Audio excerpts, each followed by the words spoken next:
நாடா வாழ்க்கை இது, நம்மளுக்கு மட்டும் இந்த மாதிரி நடக்குது. டேய் மச்சான், என்னடா ஆச்சு இவ்வளோ சோகமாகுற?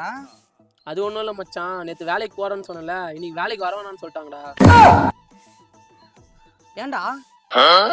நேற்று அவனும் என் அச்சாருக்கு ஃபோன் போட்டு என்னை பற்றி தப்பு தப்பாக சொல்லிட்டுக்கிறான்டா. ஃப்ளாஷ்பேக். டேய் மச்சான், எனக்கு வேலை கிடைச்சிச்சுடா. வேலை கழிச்சா சூப்பர் மச்சான், ஆல் தி பெஸ்ட்ரா. சரி, நான் எங்கள் அம்மாட்டெலாம் போய் சொல்லணும். ஓகே போய் ஓகே சொல்லிட்டு சூப்பர். உனக்கு வேலை கிடைச்சிச்சா? நீலாம் வேலைக்கு போனா எங்க வீட்டில் செருப்பால் அடிப்பாங்களே என்ன? Hello sir. சார் நேற்று இந்த மாதிரி கரண்ட்னு ஒருத்தர் இன்டர்வியூ எடுத்தீங்களா சார்?